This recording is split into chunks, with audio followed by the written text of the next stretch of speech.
Bienvenidos a TuSoShine. Mi nombre es Francisco. En este video aprenderás todo lo relacionado a los frenos, desde los tipos de frenos, sistemas de seguridad, tipos de balatas y más. Así que no te vayas. Busca un lugar cómodo, consigue alguna botana, una bebida para hidratarte y no te muevas de tu asiento. Comenzamos.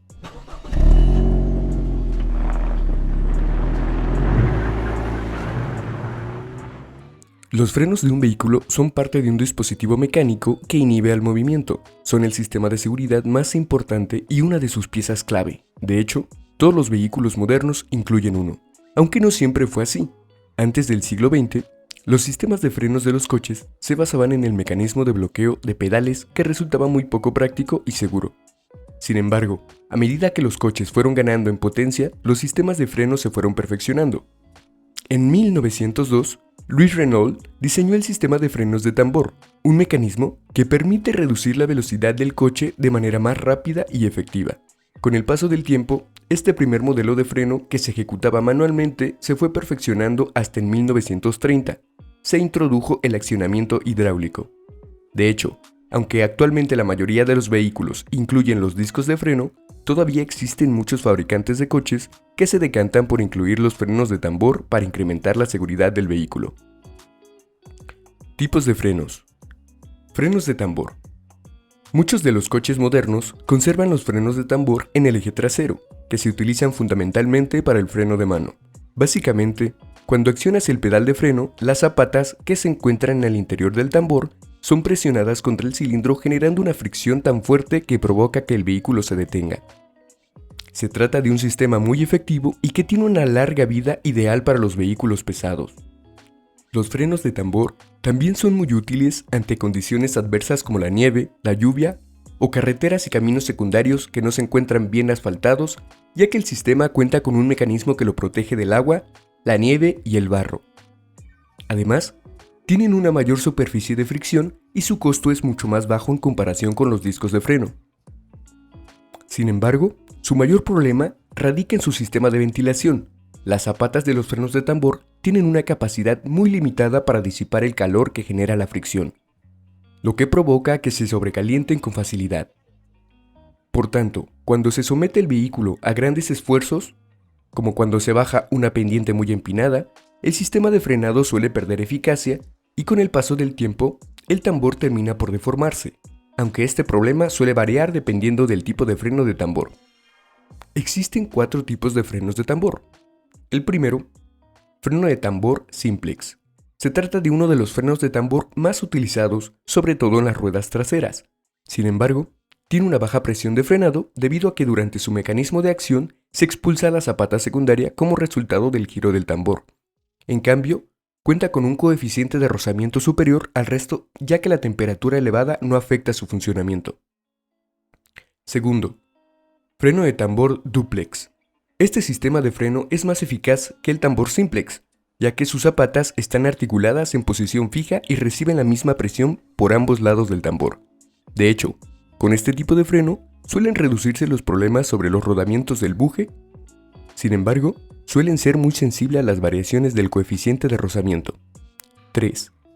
Freno de tambor twinplex. Es un sistema de freno muy similar al duplex, pero en este caso, los puntos de apoyo de las zapatas son flotantes. De esta manera, cuando el sistema de articulación se activa, las zapatas se acoplan a toda la superficie del tambor, lo cual genera una presión uniforme que aumenta la efectividad del frenado. También es muy sensible a la variación del coeficiente de rozamiento. 4. Freno de tambor duo servo. Los fabricantes de coches americanos suelen utilizar este tipo de freno. Es altamente eficaz, ya que sus zapatas están montadas en serie, lo cual incrementa el efecto de autobloqueo. Sin embargo, este mecanismo hace que el sistema sea muy sensible a las variaciones en el coeficiente de rozamiento.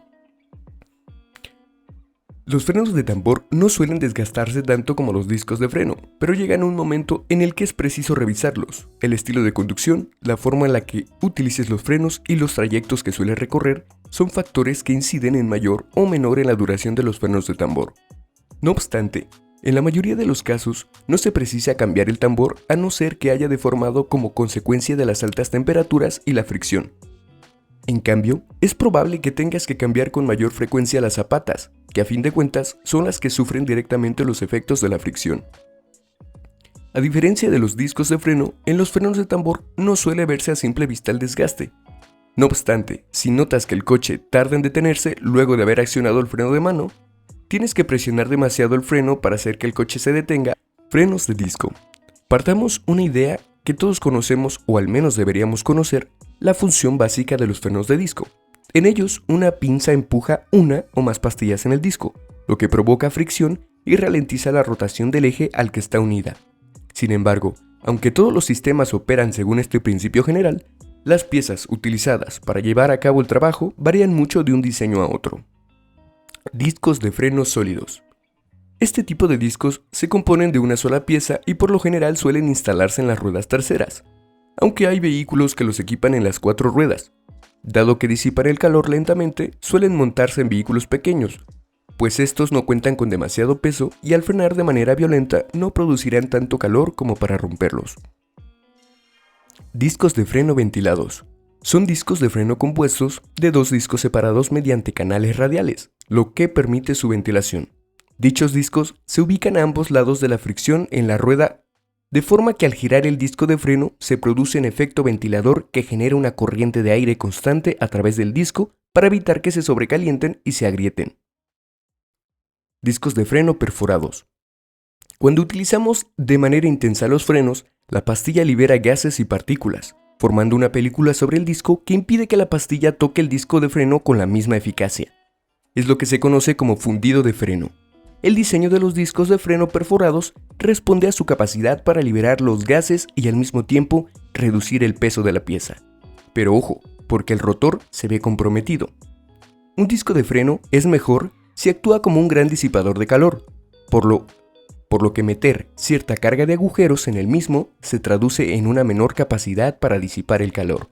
Además, estos agujeros pueden convertirse en puntos de tensión, lo que puede conducir a un agrietamiento durante una frenada fuerte. Para solucionarlo, suelen fabricarse en hierro fundido con alto contenido de carbono, que mejora las características de resistencia termomecánica. En cualquier caso, también hemos de tener en cuenta que las pastillas de freno modernas no sueltan tantos gases y partículas como sus predecesoras, por lo que la necesidad de perforación en los discos de freno se ha reducido, teniendo en cuenta que en un uso habitual del vehículo es poco probable encontrarse con los inconvenientes comentados. Los discos de freno perforados son muy habituales en los coches de alto rendimiento modernos, donde el diseño juega un papel realmente importante. Adicionalmente, impiden que se forme una película de agua en caso de conducción sobre superficies mojadas. Discos de freno rayados. El diseño de los discos de freno ranurados responde esencialmente a las mismas necesidades que el caso anterior, aunque hay matices. Las ranuras de la superficie del disco permiten que los gases escapen, junto con el beneficio adicional de que la acción de raspado que éstas producen también limpia las pastillas. Las ranuras mejoran el agarre de la pastilla y aumentan la fricción, pero ojo, porque lo hacen a costa del desgaste de estas. Si comparamos este diseño con el anterior, los discos perforados ofrecen un agarre inicial de frenado mejor que los discos ranurados. Los discos perforados se desempeñan mejor con lluvia debido al volumen de los agujeros frente a las ranuras. Los discos perforados son más propensos a agrietarse que los ranurados. La disipación de los gases es igual en ambos. Los discos perforados incrementan un poco el rendimiento en general, debido a su menor peso. Los discos perforados tienen una mayor ventilación, por lo que deben enfriarse más rápido, pero como tienen menos material, son propensos a calentarse mucho más rápido que los ranurados. Los ranurados, por su efecto, generan más temperatura. Los discos perforados tienen una superficie de fricción del 85% al 93%, los ranurados un 96%. Discos de freno perforados y rayados. Podemos encontrar en el mercado una combinación de ambos diseños, es decir, discos de freno perforados y ranurados. En ellos, la superficie del disco solo se perfora parcialmente, lo que deja intacta la integridad estructural de los discos y al mismo tiempo proporciona una escapatoria para los gases y la suciedad producida por las pastillas. Estos discos de freno son la opción más liviana de entre las tres últimas y cuentan con una superficie de fricción de entre el 80% y el 91%. Discos de freno carbocerámicos. Un disco de freno caliente significa pastillas calientes y por consiguiente una mayor liberación de gases y desechos. Entonces, ¿por qué no elegir un material diferente al hierro fundido? una de las mejores opciones a la hora de disipar el calor es abandonar el hierro fundido y optar por la cerámica de carbono para fabricar el disco de freno. Pero claro, también es más costoso, por ejemplo, en el Audi RS4 Avant. Los discos de cerámica de carbono, más conocidos como carbocerámicos, son mucho más resistentes al calor y también son menos propensos a deformarse durante un uso intensivo. Lo que significa, generalmente, durarán más que el resto. Como beneficio adicional, suelen ser mucho más ligeros que sus contrapartes de hierro, pero reemplazarlos es muy caro y requieren pastillas de freno de un compuesto específico que tampoco son baratas. ¿Qué son las balatas? Balatas es el nombre que también se le da a las pastillas de freno. Estas tienen el objetivo de generar fricción con el disco de frenado de los neumáticos, y es importante brindarles atención ya que se deben reemplazar con regularidad. Orgánicas. Hechas con fibras no metálicas unidas en un material compuesto que posteriormente es tratado con modificadores de fricción como grafito y metales en polvo, además de elementos adicionales que reducen el ruido y reducen transferencia de calor. Semimetálicas.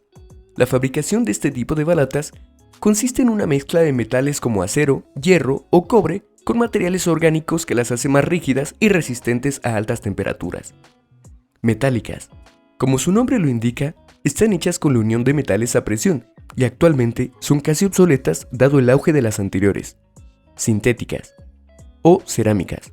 Están compuestas de fibra de vidrio y un polímero sintético ligero y muy resistente llamado aramida, lo que las hace más ligeras, fuertes, capaces de reducir el calor y durables. ¿Cuándo cambiarlas? Deberás considerar una revisión o el cambio de las balatas en caso de que no realice los pasos anteriores o se presenten los siguientes signos de alerta: ruidos extraños o rechinidos al pisar el freno. Al frenar, el auto se jalonea a la derecha o izquierda. Vibración del volante o del pedal del freno. Que el freno se sienta muy flojo o muy duro y frene de golpe. Un olor a quemado cerca de las llantas al frenar. Esto también puede ser causado por el desgaste de alguno de los neumáticos sea mayor, porque su presión o alineación no sean correctas o incluso porque la suspensión presente alguna falla. ABS. ¿Qué significa? ¿Qué es? ¿Y qué hace? A lo largo de la historia del automóvil han existido una enorme cantidad de invenciones que han hecho que la conducción sea más cómoda, segura, eficiente y veloz. No obstante, que la lista de tecnologías es monumental, hay inventos que han marcado historia por ser un gran avance dentro de la industria automotriz. Uno de esos es el sistema de frenos antibloqueo ABS, creado en conjunto por Mercedes-Benz y Bosch en 1978. Como suele suceder con la mayoría de las tecnologías impuestas en los vehículos de producción en serie, el ABS debutó en un automóvil de lujo, el Clase S, para después irse masificando en la mayoría de los modelos. Aunque ya existían soluciones similares en aviación, antideslizamiento, y en los ferrocarriles, protección antideslizante CNOR, el automóvil era un sistema muy complejo con demandas especialmente altas en sensores, procesamiento de señales y control. Por ejemplo, los componentes necesarios para registrar la desaceleración rotacional y la aceleración de las ruedas sin error, incluso al tomar una curva, en superficies irregulares y en condiciones muy sucias. Para tener una idea de lo significante que es tener este sistema de seguridad en el automóvil, es que la mayoría, si no es que en todos, los países del primer mundo exigen dentro de sus normativas gubernamentales que todos los vehículos nuevos lo equipen de serie. Otra razón por la cual ABS fue tan sensacional en su debut es que marcó el comienzo de la era de la tecnología digital en los vehículos. ¿Para qué sirve? Básicamente, el sistema de frenos antibloqueo tiene la función de mantener un control total sobre la dirección del automóvil, incluso en las frenadas de emergencia, ya que como su nombre lo dice, las ruedas no se bloquean. ¿Cómo funciona? En sí, todo el ABS utiliza una computadora para controlar el cambio en la velocidad de rotación de cada rueda durante el frenado. Si la velocidad disminuye demasiado rápido, como cuando se frena en una superficie resbaladiza, y la rueda corre el riesgo de bloquearse, la computadora reduce automáticamente la presión del freno. Posterior a ello, la rueda acelera nuevamente y la presión del freno aumenta de nuevo, frenando así la rueda. Este proceso, que se repite continuamente, es realizado en cuestión de milisegundos. Gracias a esta maniobra, en donde es posible entregar la máxima fuerza de frenado, los neumáticos no se derrapan, algo demasiado útil en superficies húmedas, heladas, nevadas o desafiantes. Al día de hoy, además de ser un sistema de alta seguridad, Con el paso del tiempo, el ABS ha sido fundamental en el desarrollo de nuevas tecnologías, gracias a los sensores que integra. Algunas de las tecnologías que dependen de los frenos antibloqueo está el sistema de estabilidad, el asistente de fuerza de frenado y el control de crucero adaptativo, los cuales veremos en otro video. Líquido de frenos. El líquido de frenos es muy importante para el buen funcionamiento del sistema de frenado del vehículo. Su función principal es transmitir una fuerza que ejerce desde el pedal del freno y llega hasta los cilindros de las ruedas. El líquido de frenos contiene aditivos que disminuyen la corrosión del metal. Existen diferentes tipos de líquidos de frenos y cada vehículo tendría que usar el que sugiere el fabricante en su manual. Al utilizar un líquido de frenos, debemos procurar cambiarlo cada 2 años o cada 60.000 kilómetros recorridos, lo que suceda primero. Los tipos de líquido de frenos que puede sugerir el fabricante para los vehículos son DOT 3. Se utiliza en sistemas de frenos de disco, tambor y ABS. Está elaborado a base de glicol. Debe cumplir con un punto de ebullición mínimo de 205 grados centígrados. Es el más común por ser el de mayor distribución en el mercado. DOT 4. Es usado en sistemas de frenos que son sometidos a condiciones severas de operación, incluyendo ABS. Su formulación se basa en el uso de glicoles. Su punto de ebullición mínimo debe de ser de 230 grados centígrados. Ofrece mejores prestaciones que el anterior. DOT 5. Su punto de ebullición alcanza 260 grados centígrados. Nunca se debe mezclar con un DOT 3, un DOT 4 o un DOT 5.1, ya que este tipo está elaborado a base de silicón. DOT 5.1. Su punto de ebullición mínimo es de 270 grados centígrados. Están elaborados a base de glicoles, por lo que se pueden mezclar con DOT 3 y DOT 4. Espero que les haya sido de ayuda esta información. No olviden comentar, suscribirse, darle manita arriba. Nos vemos.